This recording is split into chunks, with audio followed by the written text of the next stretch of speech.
Hey, what's up, everybody? It's Charles. I want to welcome you guys to another episode of the Dreamerspro Show, where we cover everything from sports, hot topics, classic debates, entertainment, and when we give you guys a fresh perspective on things and how we see them. And today we have a pretty interesting episode for you guys that we definitely want you guys to stick around for. So please make sure you go ahead and like the video and subscribe to the channel. Now, as y'all know, the NBA season reconvenes today. They're going to have some pretty big primetime games starting off today. And one of the games that's going to be played is between, I believe, the Philadelphia 76ers and the Boston Celtics. Now, why are we bringing that up?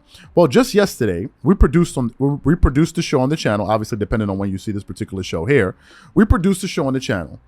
And that show centered around what would the Boston Celtics season look like without their head coach, Ime Udoka. That's what we talked about. And I said that I had some reservations about what that team will be able to do without their head coach, and I'll tell you why quickly. Before Ime Udoka took over that team, they had an 18-21 record. They were below 500 ball club. After he took over the team, they ended up finishing that season with a 51-31 record. They ended up as the #1 rated defensive team in the entire NBA, and you saw what they ended up doing in the playoffs and ultimately making it to the NBA championship, where they lost against the Golden State Warriors, right? So we saw all of that. Right, and Ime Udoka had a very, very strong resume. So I said, I wonder what's going to happen with this team going into the season, given the fact that their head coach is going to be gone for an entire season, right? And we can see the impact that he had on that unit after he took over the team. So that's what we discussed yesterday. Well, today, they asked the very same question on ESPN First Take. They posed the question to Stephen A. Smith. And the response that Stephen A. Smith gave, I thought, was very, very interesting.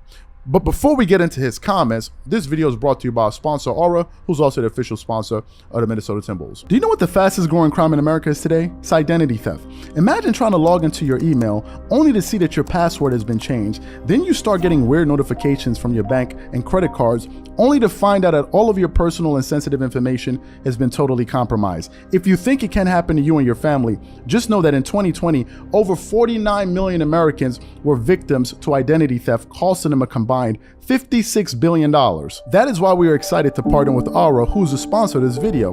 Aura is the #1 identity theft and financial fraud protection.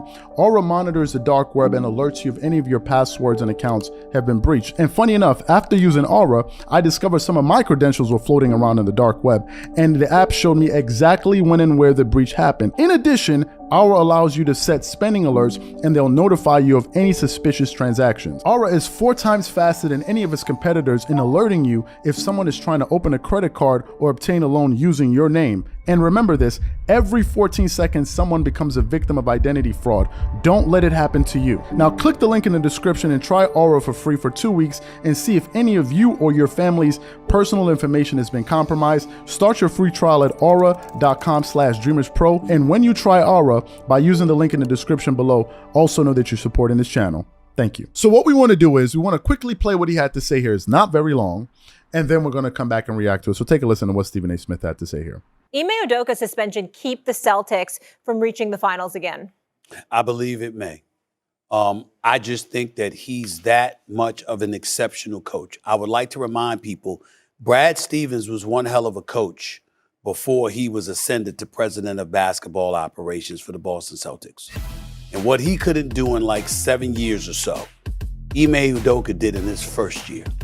Took him to the finals with Jaylen Brown, with Jason Tatum, with Marcus Smart. And now you got Malcolm Brogdon as well. So I can't summarily dismiss the Boston Celtics. They are the reigning Eastern Conference champions.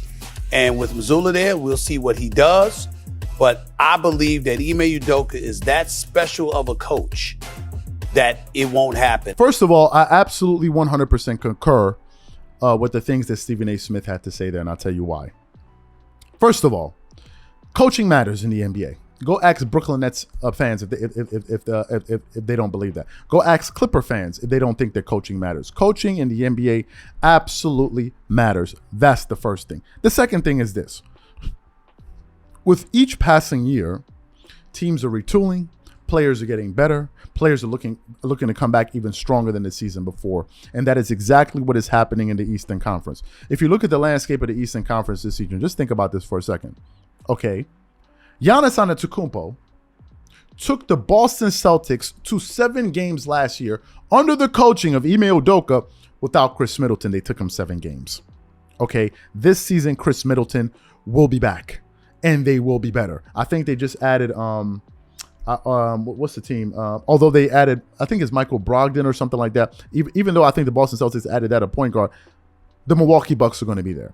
Of course, you have the Miami Heat, who always somehow, some way find a way to be at the end of the finish line with the top teams. And Tyler Hero, I believe he recently said that if he didn't get injured, he believes that team would have gone on to the NBA Finals.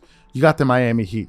Then you got the Philadelphia 76ers. James Harden, according to what he said, has dropped 100 pounds in the offseason. You have Joel Embiid, who probably feels slighted at the fact that he didn't win the regular season MVP. He's going to want to come back and have something to prove. You have them. Then you have the Brooklyn Nets. You have the Brooklyn Nets with Ben Simmons. He's going to have something to prove. You have Kevin Durant, who everybody's been saying that he's nothing without Stephen Curry. He's going to want to come back and have a point to prove. Then, obviously, you have Kyrie Irving. Kyrie Irving is going to be playing for a major big contract. You have that team that's also going to be good. And obviously, you have other teams out there that are also going to be percolating in the Eastern Conference. So the conference is going to be better, right? The conference is going to be better. And when you no longer have the head coach, it's going to be hard to build that continuity. And now they're going to be coached by an interim head coach in Joe Mazzulla. So that's the first thing. The field got better. But that's just not it. If you look at the Western Conference, teams are also going to be getting better as well. So now you find yourself in a scenario in which you go into a season, you no longer have your best head coach. The question then becomes, what are we doing this season? The bigger question is what were the Boston Celtics thinking? This is why I couldn't understand suspending the guy for an entire season. And given the fact that they did decide to suspend him for an entire season, I don't think he's coming back. Now, some people say, well, you could be wrong. And I'll tell you why I don't believe that. The last time we saw someone in the NBA get suspended for an entire season was Ron Artest with the Malice at the Palace. A situation like that occurring, you can understand somebody being suspended for a year. But this, what happened between two consenting adults, according to reports, allegedly, that's what they said, that warranted being suspended for a year? Or another way to look at it, the inverse of it is this: you're willing to jeopardize your entire NBA season, given the fact that this ball club, this young ball club, just came from the NBA Finals, making an NBA Finals appearance, and you're willing to throw all of that away or put that in jeopardy? For what? For what? So I can absolutely understand Stephen A. Smith saying that they may end up regretting making that decision. I think they will. But personally, I don't even think they really care. I think they're done with him, because if it was something that was going to be forgivable, why give him 6 months? Give him 3 months. But an entire season? I think they're done with him. I cannot see a scenario in which Ime Udoka comes back to that organization. I just don't see it happening, man.